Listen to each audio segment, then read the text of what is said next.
So here we are back at the rock face for the second time in a week. Now last time I showed you going down, this time we'll be coming up. So I'll just get set up, I'll just show you over the edge and then I'll take you to the bottom.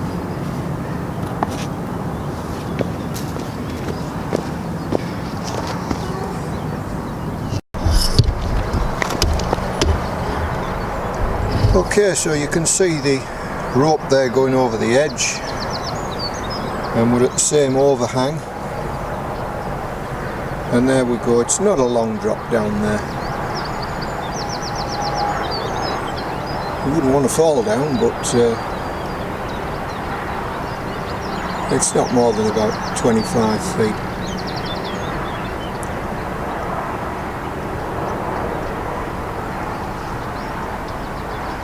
You can see that sharp corner at the edge that the rope goes over, and there is a bit of an overhang down there.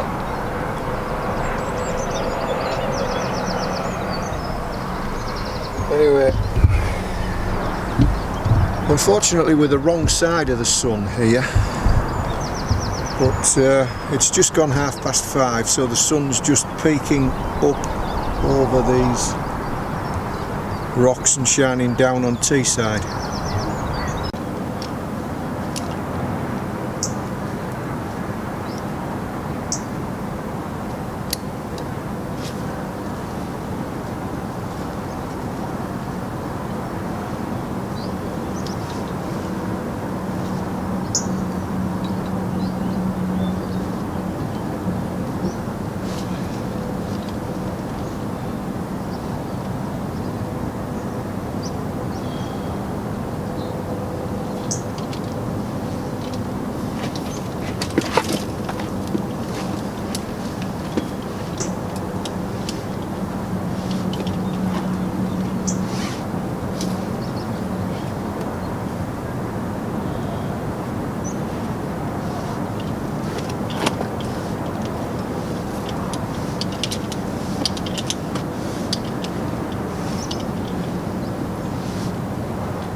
Okay, so we got down okay, now we want to get back up again.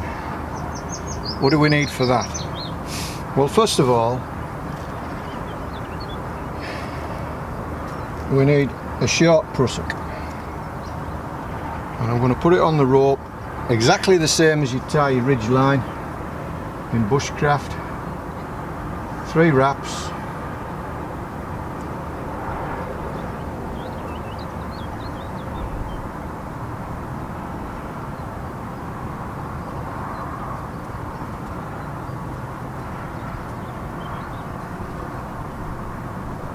Dress it up, have a look at it. Has it got the nice smiley face with the tongue going through it? Is the big knot out the way? Clip it into your harness.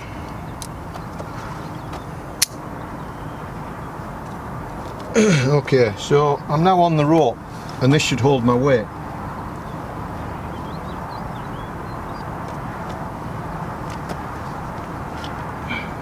There's a little drop down there, so I don't really want to fall down, but I'm not going to kill myself if I do. So I'll just show to you that a prusik loop will easily hold your weight, as long as the prusik loop itself is in good condition, of course, and all your knots were tied right. But it's a bit silly risking your life on just one prusik loop. So in an emergency I might just have to, but it's not an emergency, so we'll just put a second prusik loop. So I've now got 2 prusik loops I'm using. Let's get that knot out of the way. Get Just offset the knot a little and then tie your prusik loop.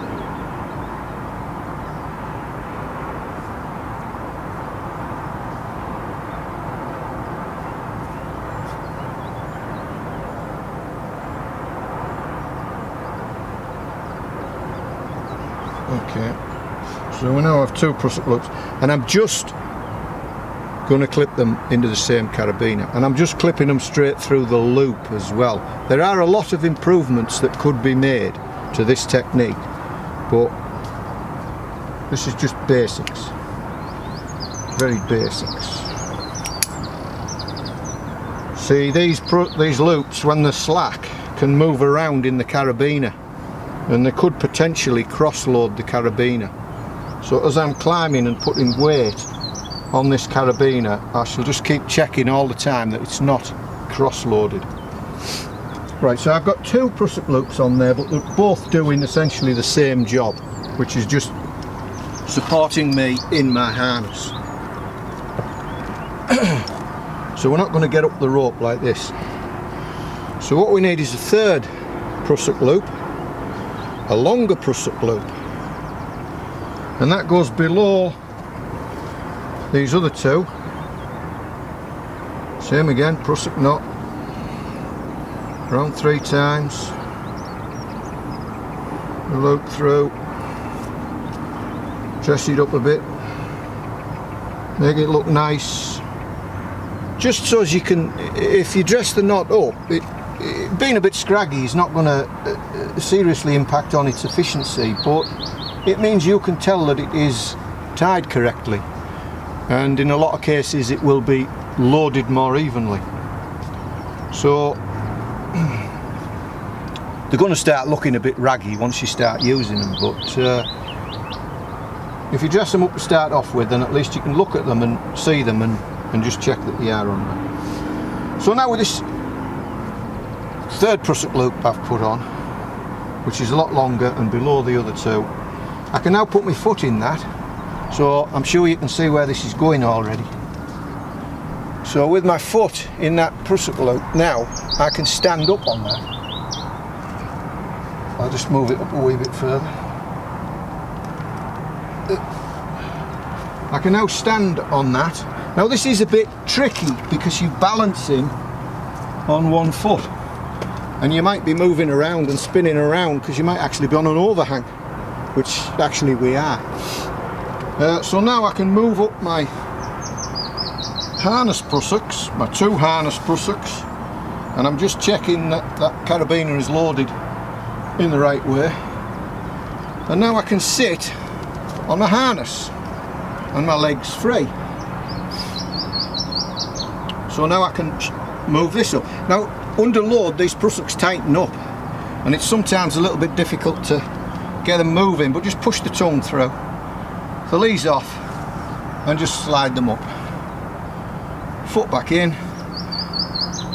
Now as I say, there are variations on this, so you can use foot loops that will actually grip to your foot, but we're talking self-reliance, get yourself out of a difficult situation, or get yourself out of the difficult situation that you got yourself into.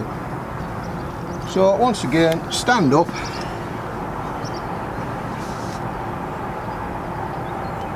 harness loops up, just check that carabiner's loaded correctly,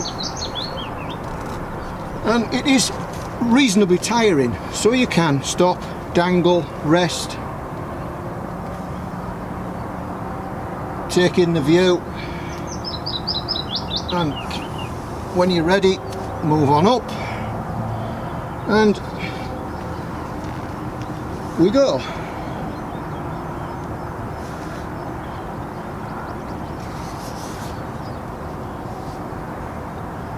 And you just repeat the process over and over until, as in this case, you get pretty close to the overhang, which I'm going to have to drag myself over.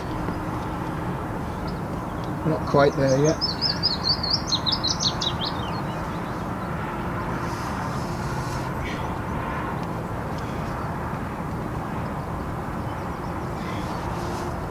There we go.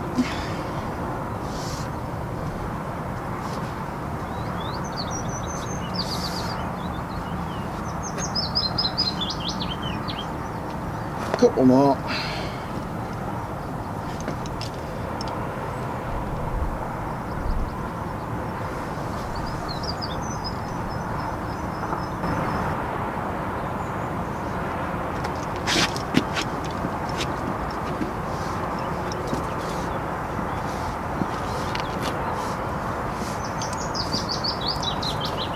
So there you have it then, the ups and downs of a bit of rope work.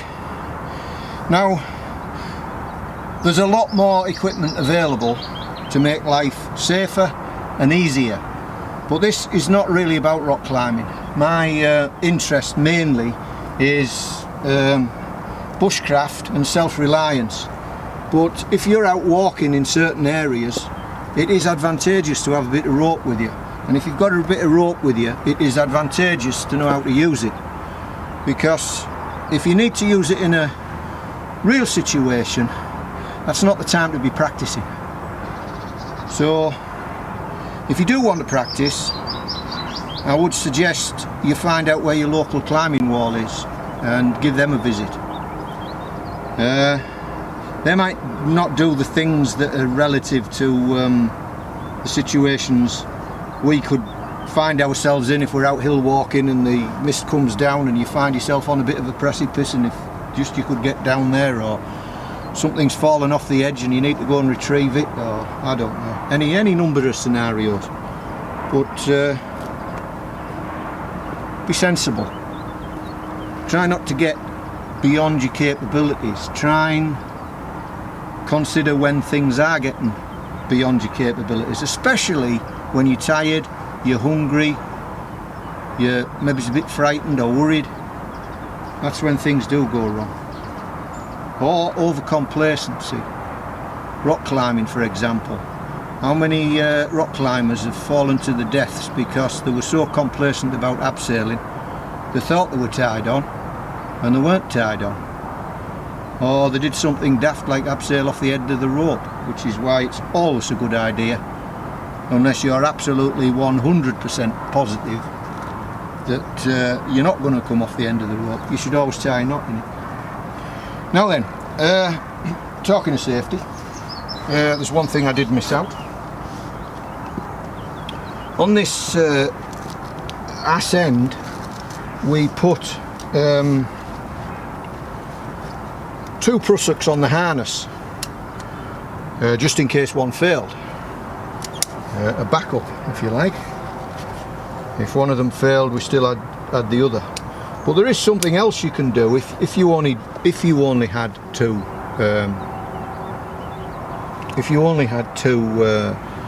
Prusiks, so one for your leg loop and one for your harness, and you didn't have a second one.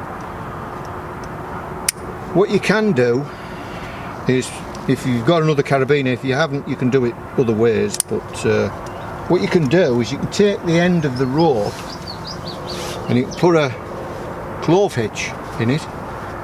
There's another knot you need to know. I might do a little series on knots that are important to me, and you don't want to know too many knots because it's too many to remember, but just the ones you use all the time. But if you put a clove hitch in the end of the rope,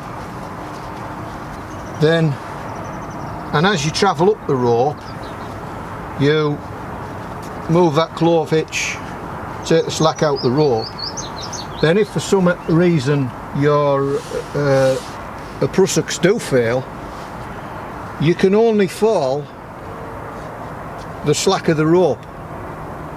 So if you've got a way up and you've started putting your clove hitch in, feeding it through, and it takes you up off the ground, then you might fall a little bit if your Prusiks failed, but you're not going to hit the ground. But bear in mind, these ropes are springy, so they do, when you take your weight on them, they do stretch a bit. But that's a good way of stopping you from hitting the ground if your Prusiks fail, especially if you were only using one on your harness. Because when you're running them Prusiks up and down the ropes all the time, the outer sheaths will start getting worn. So if you are using them for climbing, change them regularly.